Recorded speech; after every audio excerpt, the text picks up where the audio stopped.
Okay, so this is November 2025, question number two. It's a bit a long question, so I would pause it here so that you can read the question, and then I will move to the next page for reading out it again. So you can see the question is this one. Pause the video and read.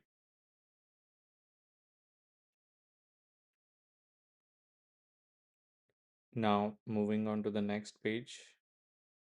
Again, you can pause the video so that you can go through the question.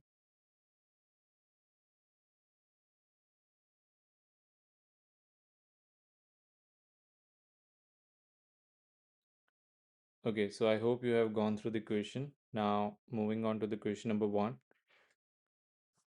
We need to calculate the time the pan takes to move from M to N. So if you look at the graph, this is the point M and this is the point N, right? So if we see, because it is accelerating, so it won't have the same wavelength, right?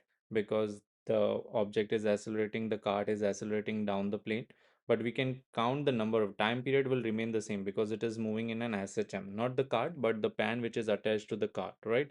So if it is start from this extreme, so it comes back here. So this is one time period.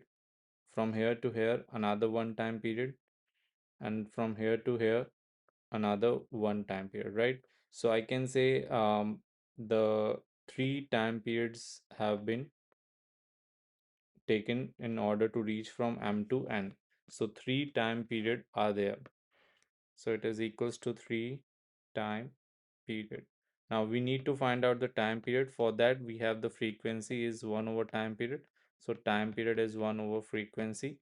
And if you look at the frequency value, which is already given in the question, it is given to us as 6.3 hertz, right? So we need to figure out the time period is 1 over 6.3. So the total time, you can say three time period, or the time taken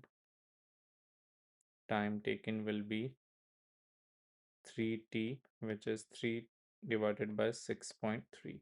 So if you look, let me use my calculator to get the exact answer.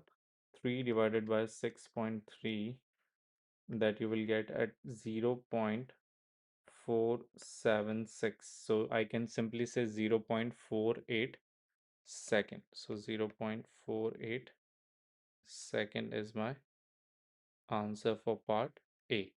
So let me check with the marking scheme. Yeah, so you can see here it is 0.48 second, three time periods which are identified. So one mark for this, one mark for the showing the time. Now pause the video to answer the part B.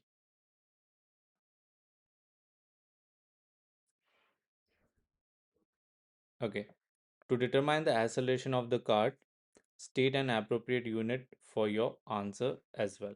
So we need to find out the acceleration. Now, here we know that it is moving down the plane, right?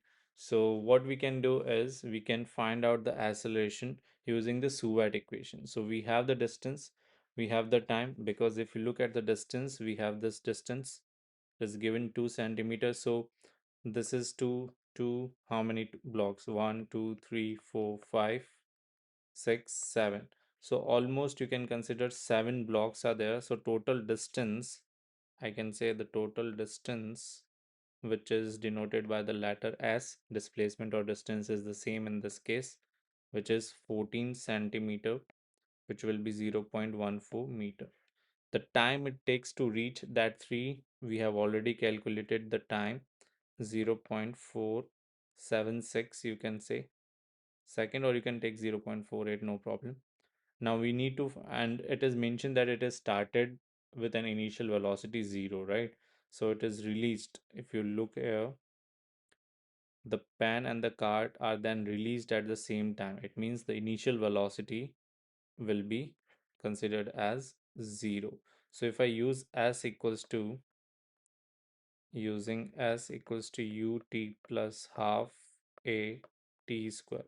So this will become 0. S is 0.14 divided by 0 plus 1 by 2 times of a. We need to find out time is 0.476 square.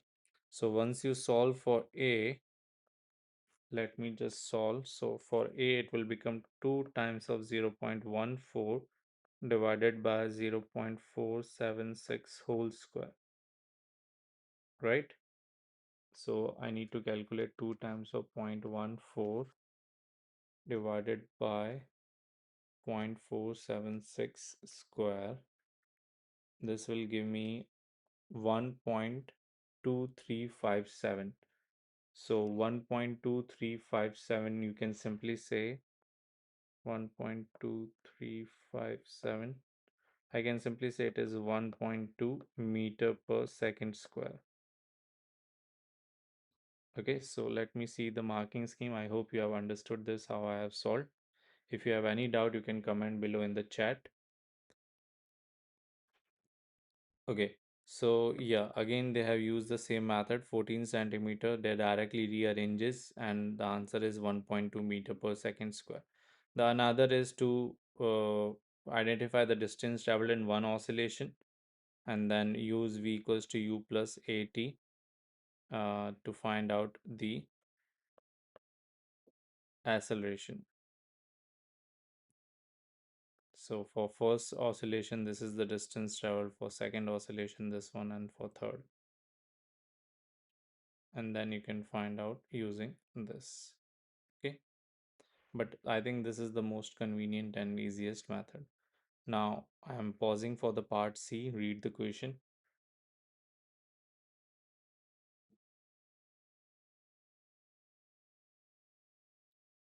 Okay. Now here we know that we have find out the value of the acceleration we have discussed in part B. We have to compare with the component of G that acts down the ramp. They have not given what component. So if you look at the, I hope you know the free body diagram of an inclined plane. So mg is acting downward, mg sine theta will be acting here, and mg cos theta will be acting here. If this angle is theta, this will also be theta. So this will be mg sine theta. So overall, the answer comes out to be the component G acceleration will be G sine theta. Theta is 8, G is 9.8. So sine 8. Make sure your calculator is set on degrees. So that will be 9.8 times sine 8. This is comes out to be 1.3638. So roughly it is 1.4 meter per second square. Now, if I compare, explain why these two values are different. This is 1.4 and this is 1.2. Now, this is the actual that we are getting in the experiment, and this is using the theoretical model. So here we can consider that the values are different because the air resistance, or you can say the value are different because the air resistance and friction is not considered when calculating A as 1.4 meter per second. Hence it is greater than the experimental value. Because in the experimental value, when they are performing in real, these will be considered automatically, and hence as a result you are getting a value less than the theoretical G sine theta component. So I hope you have understood this part. So that's all for this question. Keep learning. See you in the next video.